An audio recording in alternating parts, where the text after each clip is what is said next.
Ladies and gentlemen, good evening. Tonight we're going to look at the Varnish cache.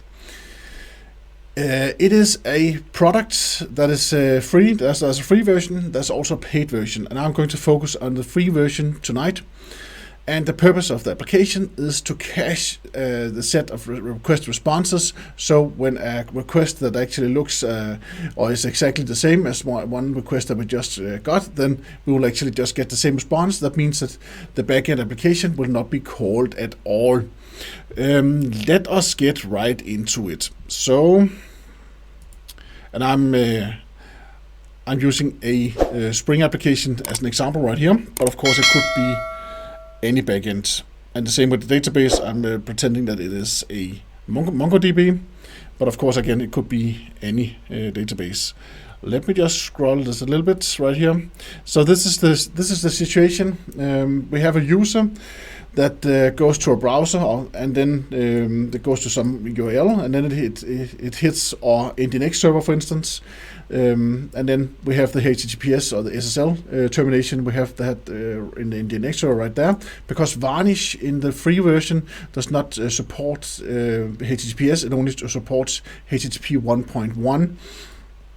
That means that you need to have your SSL termination in front, and you need to have decrypted the message between the user and Varnish.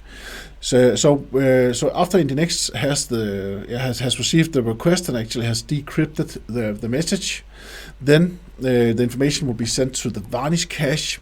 The Varnish cache will then, if it does not have a version that a response that corresponds to this request, then it will ask this backend, could you please give me a response for this request, just as we have in a normal situation. And then the Spring application will go maybe to its database if it uses a database, and then it will fetch the data that it needs. It will generate the response that it needs, and then it will send that to the Varnish cache. And then Varnish will then return this to Nginx, which again will encrypt the message and then return it to the user.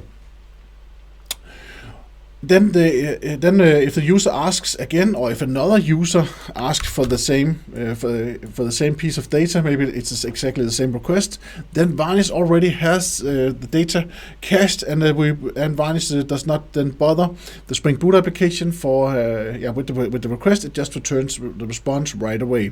Of course, you need to set up some strategies in the response in the Spring Boot application for each endpoint actually. That's at least what I've done. You can also set a global timeout, a max age globally, but you can also do it for each endpoint.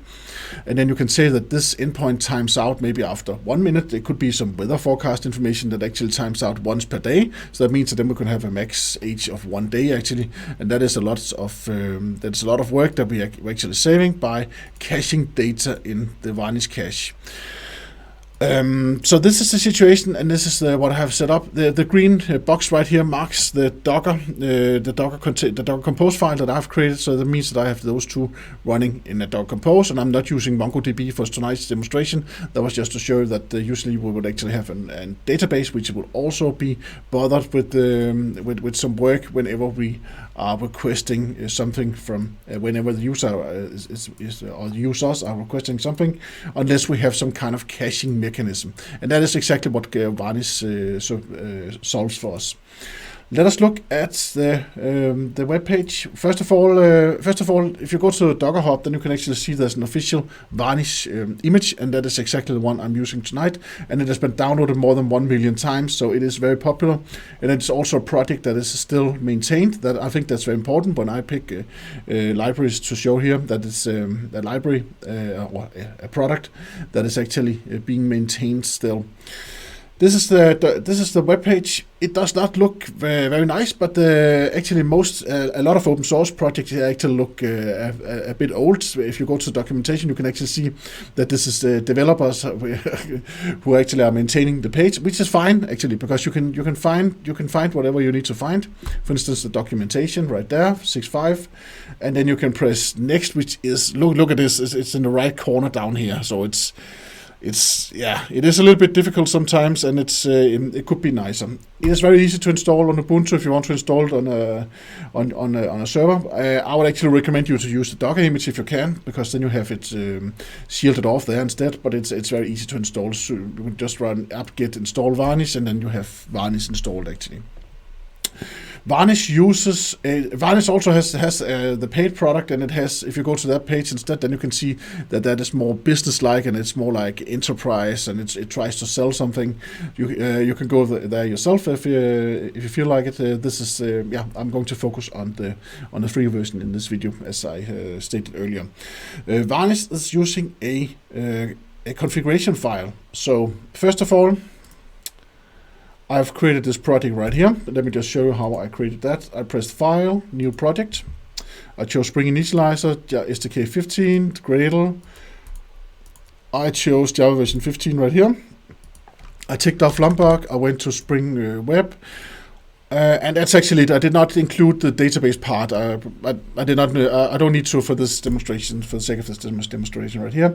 Then I press next, finish, and I ended up with a nice little Spring project right here. I added this space package right here, and then I added some endpoints. One is greeting, and you can see I have no information about how it should be cached there at all. So my expectation would be that the default max age will be used from Varnish, and actually I don't remember the value right now. I'm sorry about that, but it is it's at least more than 1 minute. I could see that when I did some tests just before. And then I have made another endpoint right here, greeting not cached. Then I'm actually adding a header. Look here, I'm returning a response entity, so I get full control over my response. Up here, I'm returning a string. That means that then the headers will just be totally controlled by Spring. But right here, I actually want to say that I want to add some extra headers, one extra header, and that is the cache control. And here I'm setting no cache. So my expectation is that every time I match this endpoint right here, then I would actually bother the server. The request will be sent to the server every time by Varnish. So and then I have another endpoint right here, and here I'm using the max age. I'm setting the max age to 10 right here, again with the cache control header. So that means that I have different configurations set up for each endpoint. And this might well be a very normal use case, that you have some endpoints that you need to refresh all the time. You don't want to cache on those. Then you have some other endpoints that of course you want to cache, because there's a heavy load on them, and it doesn't matter that the data is like an hour old or maybe just 2 minutes old. It means a lot if you can just cache a couple of minutes. If people are hammering your endpoint, then then it means a lot just with a little bit of caching. Varnish also has something they call for grace period. That means that then you can actually set up that even though that the cache actually has timed out for this request, then because the backend, if the backend is very, very slow, and then instead of not giving anything, then it will actually still give the old response back. But there's a lot of features in the Varnish cache. There's also you can also set up load balancing in the free version. So that is actually it. So I have these three endpoints right here. Then I had to create a configuration file. This is a default.vcl, and VCL stands for Varnish configuration language. So Varnish configuration language, and it's pretty simple.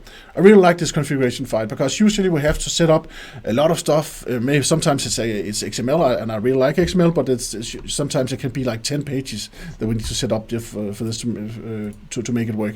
But here we have the first line here says, and this is very important, if you forget this line, you will be punished when you try to start up the Varnish Docker a container based on the image, because then it will say, you forgot to say which version you need to run. I forgot this line to begin with. So you need to say which version are we using of the configuration file. This is 4.1 right now, and then you can make a setup right here. And this is a backend, and then this name right here is just named default right now. It could be we could also have other names right here. And then I'm mentioning my host. We could also have the port on a separate line. At least that's what I read. And then we have space app, my space app, and then port 8080 right here. And the reason why I use MySpace app here is because that name right there, it needs to match what we have in the Docker Compose file, because they will be running in the same in the same Docker engine, but of course it's different containers.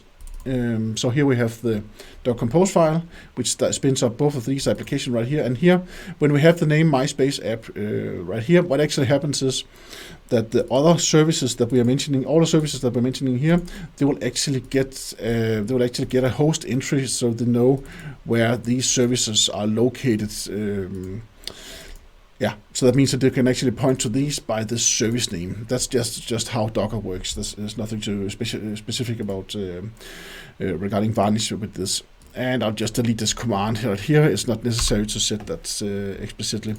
Then I'm volume mapping the default VCL to in etc Varnish default VCL. You need to do this if you want to have your own default configuration, and of course you always want to do that.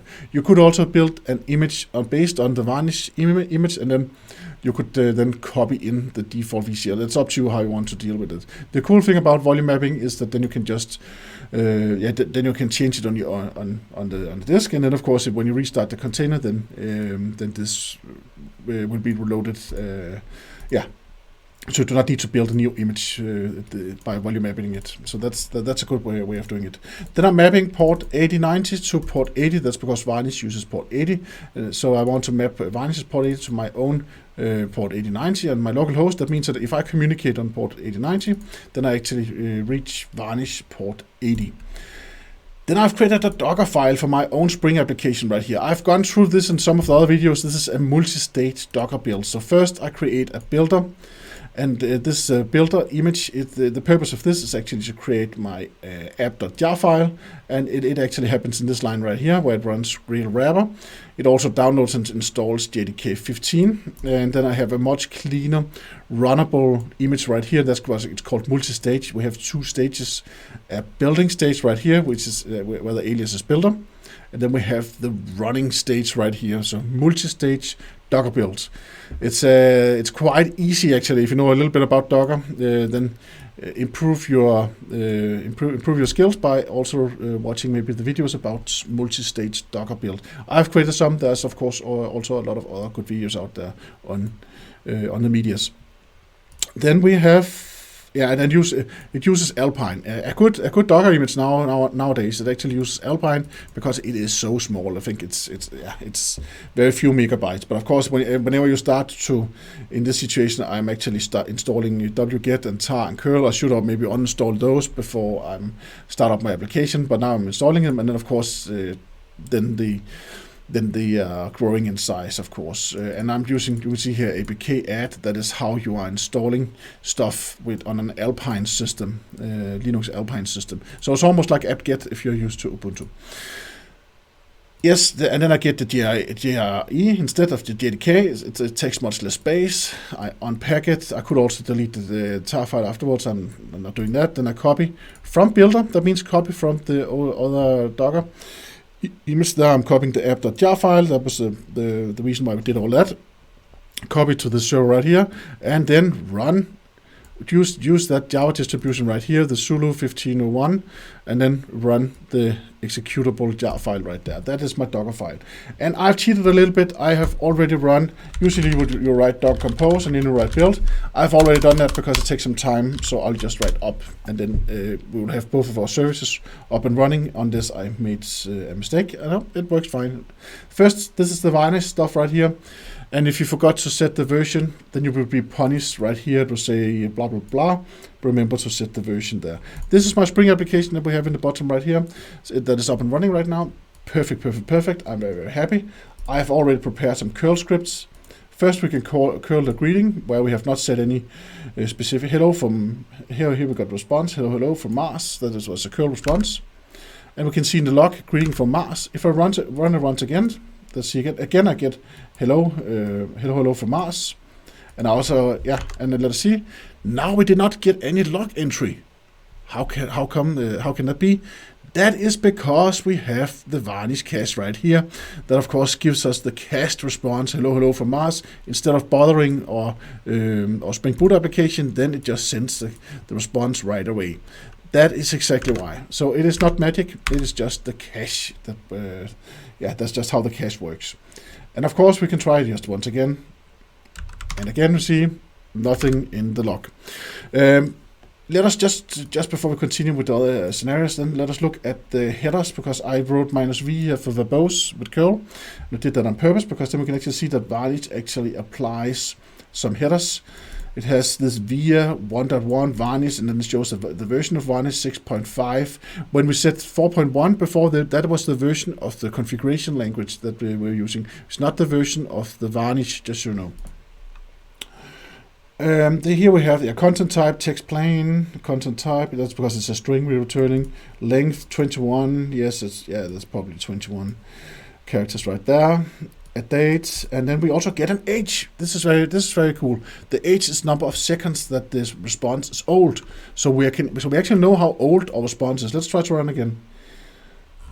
Now run again, and now our age is 95 seconds old. So that's really that gives us some transparency. I really like that header actually.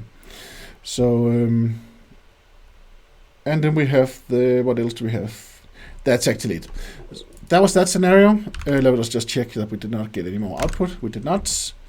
Now I've tried with the max age, and this time I've actually, instead of me pressing the button 5 times, let us try to run max age 5 times. We can see we get the response 5 times right here, right? Set max age, and we do not have the verbose option set, so that means we only get the response string. And we can actually see right here, blah blah blah blah max age. We only reached our server once, because the rest of the times we actually used the cached response. I set I think I set it to 10 seconds, right? Let me just check. Max age. I set it to 10 seconds. If you do not give any unit on it, then it's seconds. So you have a max age of 10 seconds right there. That means that if I run it again now, then I should get another request sent to my server. So let me just try that. So let me try to run again. And here we can see it, and that is because more than 10 seconds actually went from the first and the second run. I could run again now. It should not be called because I was very fast. I did it before 10 seconds. So that's really, really good. The last situation is no cache. And let us just duplicate this so I don't need to run that many times. I'll just press the button. Not cached. Look at all the responses we get. Look, every time we are requesting something, then Varnish is forwarding this to our Spring Boot backend, and it is hammering it, right? So I like caches, and of course there are other caches out there. If I should say something about Varnish, then I really like that it's so easy to set up. I think this is it's incredibly easy to set up. It was really fast. I watched some other videos about Varnish when I prepared for this video right here. There was some people that were a bit that said that there could be some security issues, of course, because the Varnish is actually logging to memory. But I don't know about that, because it is on on a server inside a Docker container in an environment that we actually support. So I don't know if it's a problem, but it logs everything to memory. So it means that the log it's not logging to a file or anything. It logs to memory. You just need to know that. What else is there to say? Yeah, of course, Varnish is also a company, so of course they want us to try to sell the enterprise edition. And yeah, but if you are, I don't see any reason for doing that, at least not in this setup right here. You can easily set up an Engin front that handles all the HTTPS, and then you have the HTTP behind right here. And that's actually it. And of course, the risk, of course, is always when you're using a cache that you are getting old data. So of course, you should be careful. You should not just cache. I don't think you should cache everything, of course. So you need to know and be aware of what you're caching. Yeah, and this is out of the box. It just works. It's really fast to set up. So let's say that you have some kind of performance problem regarding the backend. Then I would definitely try to set up Varnish as a quick fix, actually.